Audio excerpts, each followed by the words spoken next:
our nation is going through quite a bit. It has been for maybe the past 14 years or so.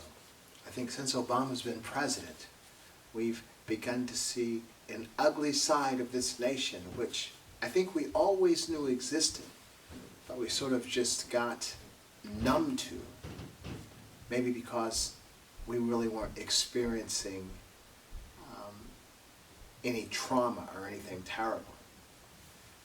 But what's very interesting is our nation is really divided.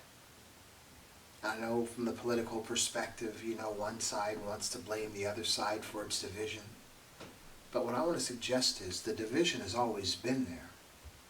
It's the manifestations of the division has just been somewhat suppressed. We learn to be civil in our dysfunction. And I think that's the difference that we have today, is just we've lost the civility of our dysfunction, and now our dysfunction is obviously apparent, okay? And so recently we've had Defendant Trump, ex-president of the United States, being indicted in criminal court, being charged with felonies. It's quite interesting.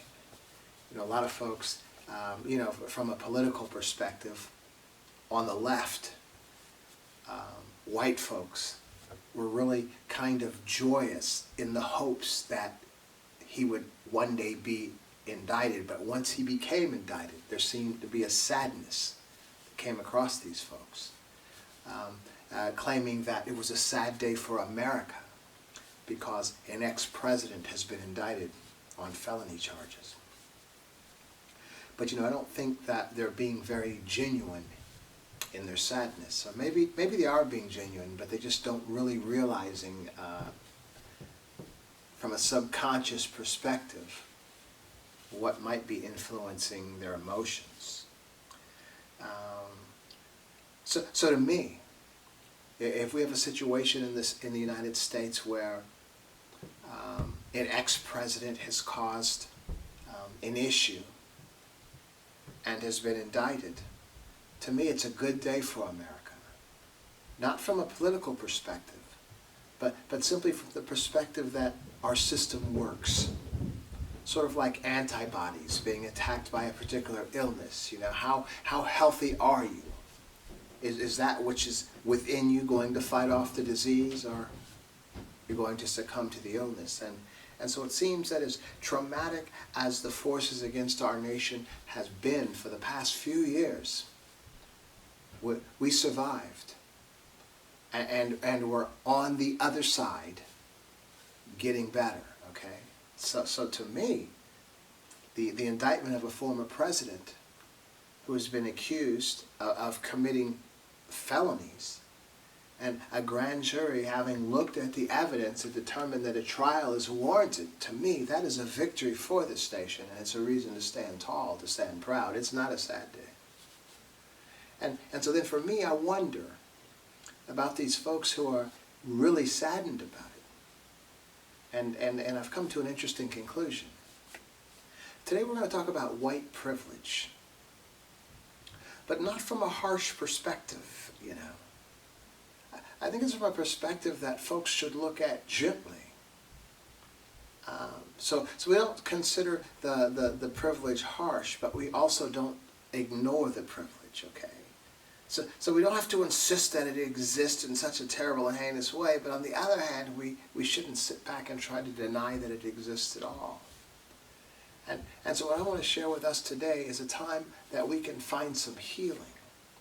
Just as we can find healing in a nation, just as we can find healing in our bodies, we can find a societal healing when it comes to this white privilege. And so I think, it is like a triggered subject, a subject that triggers folks. Very emotional. Because oftentimes the concept comes up, in protest by how a black person is being treated compared to how a white person is being treated. And oftentimes it's true, probably more times than not.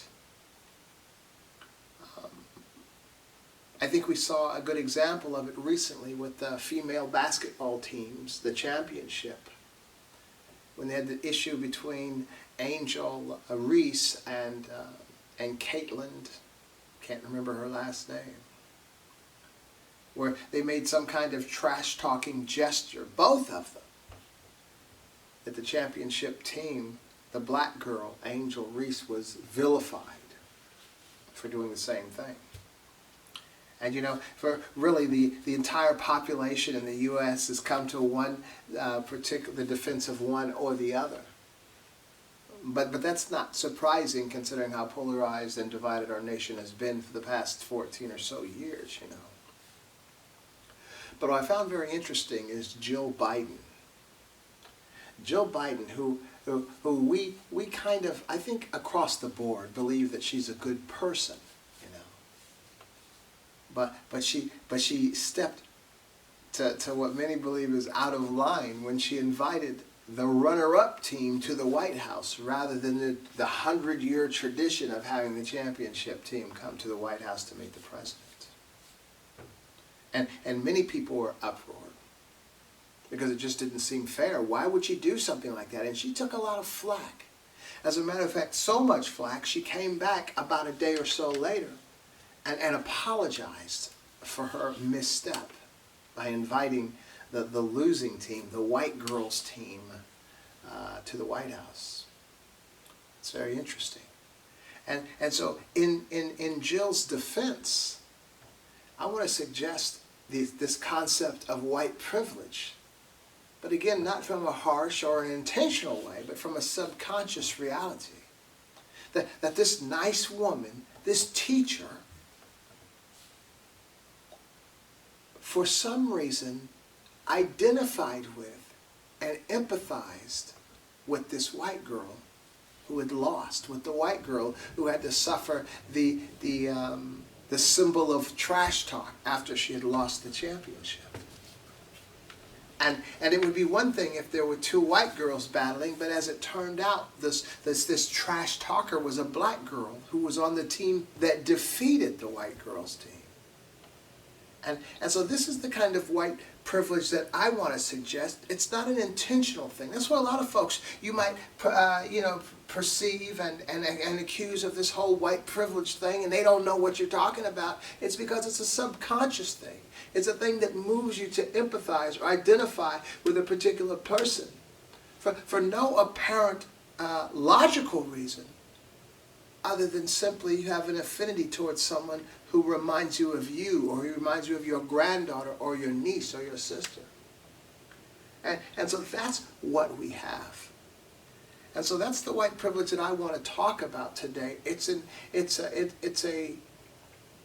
feeling. It's a subconscious feeling of identification that a white person has with other white people. And so they might not even have a negativity toward people of another race. But when you compare just the regular feeling to another person compared to the identifying with this person over here, there's a big difference. There's a disparity. And so to me, that's what white privilege is. It's a particular feeling that you can have. See, it's not an overt, harsh, violent thing. That's just criminal behavior, okay? But what I want to suggest is it's the white privilege is the being able to walk into a restaurant on the finest side of town and not have even an inkling of considering what these people might be thinking of me being in here, okay? The white privilege is being able to drive down the highway and having a cop in your rearview mirror and not having a second thought about how this might be challenging to your night, you know? And so I believe that we really need to consider this concept of white privilege from a peaceful perspective, from a consciously not intentional perspective, from a subconscious moving perspective. And so I think that when folks, black folks particularly, accuse white folks of this white privilege because of an egregious act against a black person and not against a white person, it puts that white person on defense, okay? And so I believe at that point, you know, then you have the white person apologizing, like Jill Biden. And then you have the black person feeling vindicated, feeling fine because an apology was set forth.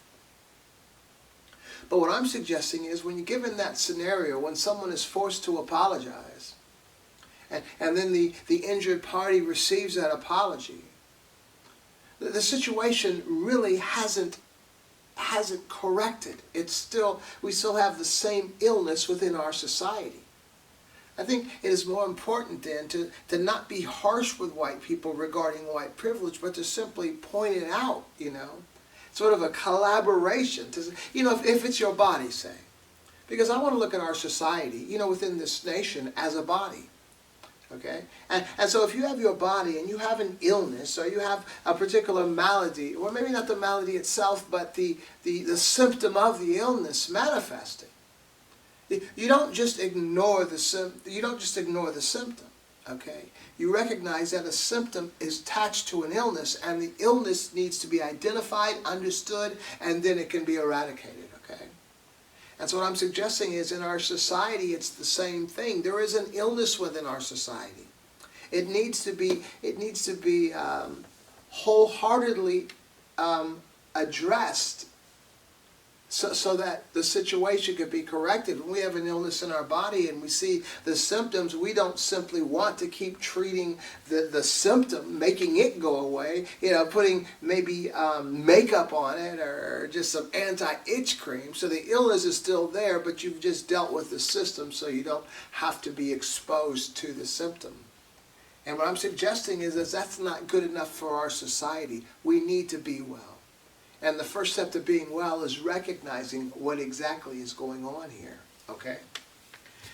Again, we have Defendant Trump over there, standing trial, and it's very surreal just watching that situation where you see this man who was so bombastic, so loud and so harsh, and he's sitting at a defendant's table, between his two attorneys. It reminded me of the picture of O.J. sitting there between Johnny Cochran and Mr. Kardashian, All you see is a defendant. You don't see this loud guy that was commanding crowds and negativity and hate and anger. And so I was looking at him the other day, Defendant Trump. And they only had like 2 or 3 still shots from within the courtroom. And I was looking at this man and I was saying, this man, he's been kind of harsh, kind of negative, well, kind of extremely, both of those things. But as I was considering deeply, he is a perfect picture of America. Not America as a whole, but as a very vital part of America, that without that part, America wouldn't be America, okay? I remember once there was an episode on Star Trek where they were on this planet and Captain Kirk had beamed up to the Enterprise and there was something wrong with the transporter. And so he came up, walked off the transporter and went his way. And then a few minutes later, another Captain Kirk beamed up onto the Enterprise. And he was a mean and hateful and vile, uncivilized Captain Kirk. And as it turned out, the Captain Kirk that came off first was docile and meek and humble and kind of weak. And so the program went on to recognize that without both of these entities, the captain would no longer be the captain. Where he needed the compassion, he needed the softness, he needed the empathy toward people. That was a very important side of his personality. But as well, he needed this harsh, this vile, this uncivilized character that was also part of his reality. And then when he merged the two, it made him whole. It was almost like he couldn't make decisions. He couldn't make harsh decisions or be direct without the harsh Captain Kirk. But then he couldn't be compassionate and feeling and relational, which was necessary as well if he wasn't the soft Captain Kirk. So without either of those two personalities, he was not whole, okay? And so when I see Defendant Trump over there, so angry and so vile and so negative, rather than simply want to discard him, I have to be honest enough to recognize that he is a very viable picture of our nation from its genesis. And denying that, we wouldn't even be close to where we are today, okay? And so I'm saying all this is that it's very important sometimes if we could just split ourselves and look at the negative part, look at the good part, but as a whole person and as a whole society, we have to drop the defensive barriers and simply be honest and humble enough to step outside of ourselves and look at ourselves and sort of begin to critique ourselves and recognize there's certain things in our lives that shouldn't be the way they are, certain things in our collective and corporate lives, in our nation, in our society, that they shouldn't be the way that they are. And so I believe if we stop attacking folks with the label of white privilege, and with the folks that are white would stop putting up this big barrier, to protect themselves when they're being accused about white privilege, and recognize this is a real thing that's negatively impacting our society. And not simply to put the blame on white folks. This is quite a natural thing as human beings that we have. We have a subconscious affinity, a subconscious identification, a subconscious connectedness to people who remind us of ourselves. And so the problem arises like in our society, when you have institutions that are run by a particular race, major institutions by a particular race that are seeing themselves or seeing less of those who are not like them, okay? And so really this isn't a complicated message. It's just a message to recognize that we cannot be mad at each other, that we have to come to, and we cannot justify our own illnesses or justify our own perspectives and sort of justify those who are coming looking for justice, okay? We have to recognize these issues exist. And so the whole critical race theory thing, I think going back to like 1619 and working its way up, for me that's really not too necessary, because I think we all pretty much know the basic history in this United States of exploitation of Native Americans and enslaving black Americans and all of the ills that our nation has partaken. But see, that in itself really isn't going to affect change. Again, because most folks know. So what's being told the same story in a different way, a story you already know, what change is that going to have in our society? Probably none. I think all of the knowledge, insight, and understanding that our children should have should be being passed down by the parents. And so there really is no, for me, protest against the school system or even the government that has done its own thing to try to curtail the exposure of critical race theory or some of these other, books, taking them out of the libraries and all. But to me, a parent, a black parent especially's responsibility is to be able to impart a reality of our history into the lives of our young people. That's our job.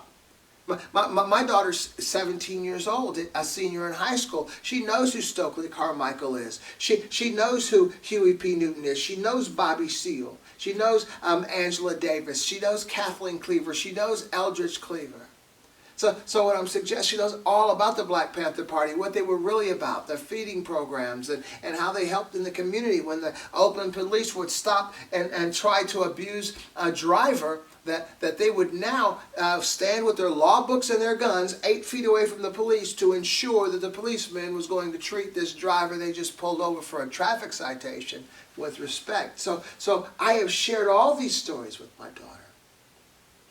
And so it shouldn't be the parents are upset with the school system or even the governor for doing what they're doing, taking these books out of the school, because we should have been teaching our kids these stories all along. And I believe that it's wrong to ban these books. I believe that it's wrong to ban the teaching of CRT. But so isn't that the history of our nation as far as black people are concerned, having to deal with unfair situations? And so what did we do? We can look at the history of black people in this nation. We can look at sweet potato pie. We can look at chitlins, or chitterlings. We can look at chitlins and recognize that black folks were able to take, the worst of and turn it into a delicacy, okay? And so we have to recognize that just because they're banning these books, how is that going to prevent you from passing on to your children these stories? You know what's going to prevent them? When you don't know these stories yourself. Who's Stokely Carmichael? Who coined the phrase Black Power? Stokely Carmichael. We don't know about SNCC. We don't know about the Panthers. We don't know about all these real heroes. Oh, we know about Martin Luther King Jr. We know about Frederick Douglass. I mean, these are good people as well, and Rosa Parks and all. These are good people as well, but there are a whole lot more. There are a whole lot more other folks out there, other situations. So these are the things that we need to be teaching our kids. Now, to be in all fairness, I wasn't always about this with my child. I was with my oldest son. You know, my older sons, and they're gone. But then with my daughter, she came home from, we've had her in private school all of her life. So with my son. But she came home from the second grade one day. And she was at St. Christopher in Vandalia. And she was telling me that, you know, we were talking about Indians, Native Americans. And she said, Dad, there are no more. And I'm like, what? That's when I realized there's a problem. I took her right to the internet, man, right to YouTube. Reservations, Native American reservations. I showed her all kinds of stuff. The poverty, the situations, and the Native Americans that do exist, you know, for real. Very interesting. And so that's why it's interesting, and it's very important for parents to be hands-on, because you know, your kids are coming up, and we can't be depending on the school system to be teaching them what they need to know. That's our job. We can't be crying that they're not teaching critical race theory. We can't be crying that they're banning the Rosa Parks book or any other books. Our kids, your kids should already know that stuff. For real. Because we are that line of defense. I remember at the same school, St. Christopher, daughter in the second grade still, we took her out. She ended up going to MVS from the third grade through her senior year, which she's in right now. But she was in the second grade. She came home from school one day. She said, Dad, the teacher, you know how kids are, gave us this assignment. Now, my daughter's like one of maybe 5 black kids in that whole school, and probably the only one in her second grade class. So the assignment that the teacher gave her kids, my kid being the one black kid in that class, is they're going to take these little popsicle sticks and turn them into people and have little outfits on them to represent the outfits that your ancestors had when they came to America. Oh, that's good. Now think about this. Well, what did she think the little black kids, you know, you got the little Bobby over here is going to be wearing a little Irish outfit, you know. The little Ginny over here is going to be wearing an outfit from Spain or Germany or wherever they came from. Ireland. So what's the little black girl? What's her popsicle skits going to reveal? Kanye West's new line of clothing looks like slave clothes. What did she expect? What did this educated teacher of second graders expect the one little black girl in her class to dress her little popsicle dolls up in the clothes that her ancestors came to America wearing? You see? And my daughter, she wasn't tripping about it. She was excited like any little second grade. This is what I was supposed to be doing, Dad. But immediately I knew what was going on. That's why black parents, you need to be hands-on. Every lesson, every understanding from history that your kid needs to know, they need to hear it from you, because you love your child. You're going to give them the straight deal. Now for my daughter in that second grade class, those little popsicle people, fortunately, my grandfather, my mother's dad, Mexican, from Mexico. So I told my daughter, you know, I told her about her grandfather from Mexico, and we're going to make a little popsicle stick and with Mexican clothing. So we got one of those little coffee filters, a brown one, you know, and like a dress, and we had little black and green around the ends, you know, like she was a dancer and all. We had thread, black thread for her hair. So we just focused on the Mexican side of our family tree, and that was cool. It was very interesting. And so my daughter was excited because she didn't know what was really going on like I knew what was going on. So we're on the way to school, because I love taking my daughter to school ever since preschool and all, because we have some great conversations. And just we're halfway to school, she had this confused look on her face and said, Dad, can I ask you a question? I said, sure, honey, what? She said, is Mexico in Africa, or is Africa in Mexico? Jeez. You know, sometimes we do explain stuff to our kids, you know, from the way we're thinking, and we're thinking they got it, but they're calculating this stuff through a little second grader's mind. You know, they just might not be catching it the way we are. I was so glad she asked me that question. So I got to break it down and really explain to her. Now, the Mexico is a country, and Africa is a continent, 2 different places. So you're fine. We're not focusing on Africa as a continent today. We're focusing on Mexico as the country of which your grandfather came from. And it was great. It was interesting. And my daughter never did know, but she did come home saying, you know, when the teacher looked at my little popsicle stick person, she was very confused, and I didn't know why. I knew why.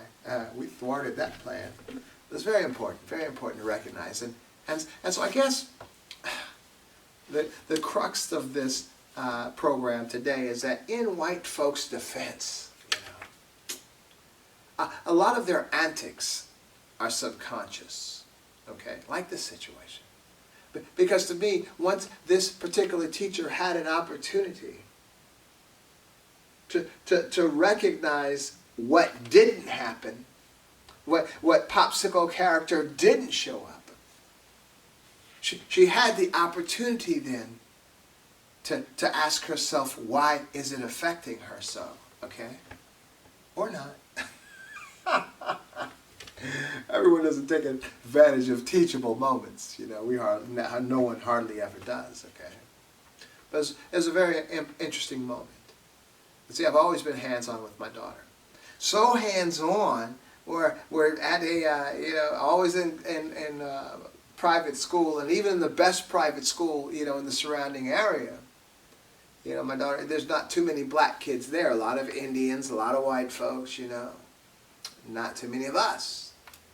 And a couple of years ago, maybe in the 9th or 10th grade, she came to me and kind of negatively accusing me of keeping her from her heritage, from her culture, you know. So she is looking for colleges, and she's been accepted by a few. She's still, you know, applying to more. She's going to an HBCU and nothing else, you know. And I'm cool with that. Now, of course, I don't agree with her. I think she needed to be where she was, you know. If you do have an enemy, you need to know your enemy. I think Malcolm X said, you know, if your enemy speaks French, you know, you're not going to prevail over your enemy if you speak Russian, you know. You have to learn the language of your enemy, okay? Now, I'm not saying white folks are enemies. I'm just saying, you know, that if you want to prevail, you have to understand who you're prevailing against, okay? So I'm continually talking to my daughter, making her, you know, understand. But I think it's very hard for kids, you know, especially like my daughter's age. She was 3 years old when Obama became president, you know. And, you know, that was the same time that I decided to go back to college, you know. And so it was very interesting for the next, you know, 10 years. She got to watch two things. She got to watch Obama be president, and then after two terms, you know, relinquishing it, and then Trump becoming president, and observe that, and then after his time was up, then Biden become president, and just basically seeing all the stuff that is pertinent, you know, to those elections, even January 6th and all that craziness. You know, people can justify all they want, but we saw what we saw. We know, especially kids today, you know, and so.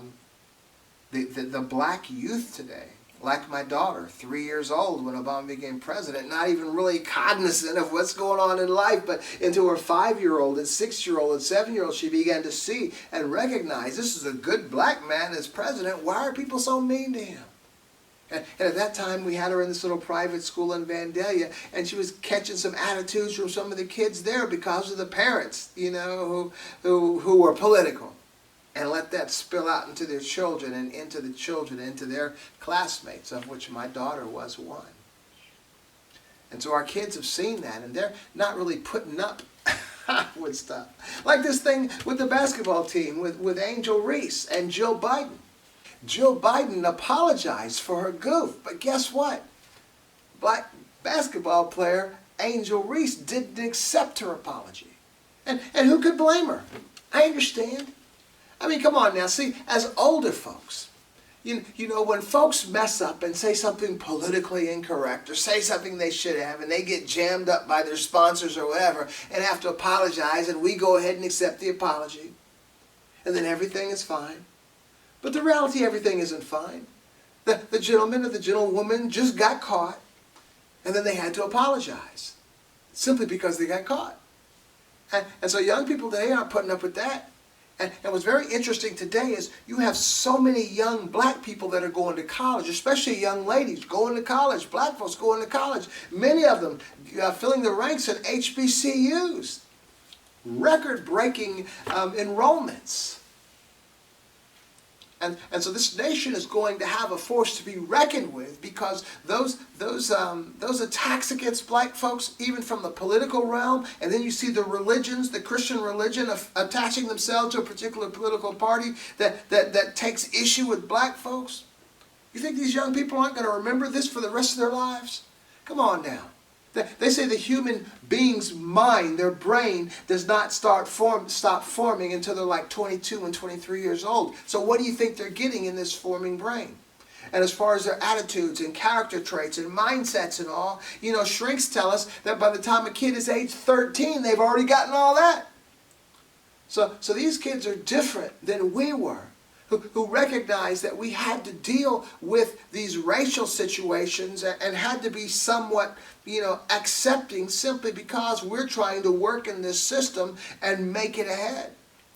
Young people aren't having that, especially the educated ones. And so what you have sometimes even on the right, on the other side, like these folks that were really on defendant Trump's side before he was tied up in the judicial system. I mean, they weren't really educated. His primary base were uneducated white males and the women that follow.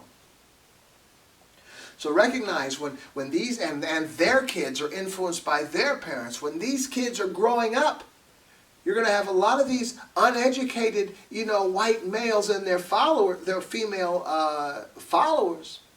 But you're going to have a whole lot of young, educated black people that were fed up from what they had witnessed when they were younger. And then you have the educated white males and those that follow, the females that follow as well. But they're not going for that craziness. So those and the educated black folks are going to be more united. Okay. So our nation, this is not a sad time for me in our nation. To me, this is simply our nation being able to deal with an intruder, a disease, and defeated it. But what's very interesting is, what I want to suggest is that we're still in the process of defeating it. When it's finally defeated, and it will be in a tremendous way, that there's going to be like a mutation, okay, of our society. There's going to be a mutation of our society based on that. Taking in this illness, fighting this illness, defeating the illness, the entity, the body, the DNA, if you will, has been forever adjusted or mutated. Because there will be mindsets created that will never go back. Okay? And so this is a positive thing. It's not a bad thing at all. We are well. And thanks to our young people, we are going to be well.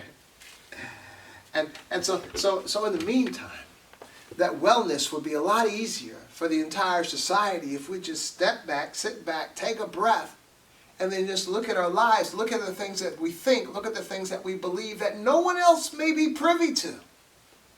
And we begin to recognize that there's something wrong with that particular attitude, something wrong with that particular way of thinking, and if we're wise, we'll begin correcting those attitudes and those ways of thinking. So we could be well. And as we become well, our society becomes well. And as our society is becoming well, we are becoming more unified, we are becoming stronger, and on a world stage, a force to be reckoned with. Well, I'll give you something to chew on. Just think about all that. And in the meantime, I do want to thank you for listening. And I want to invite you to listen again. You take care. Bye.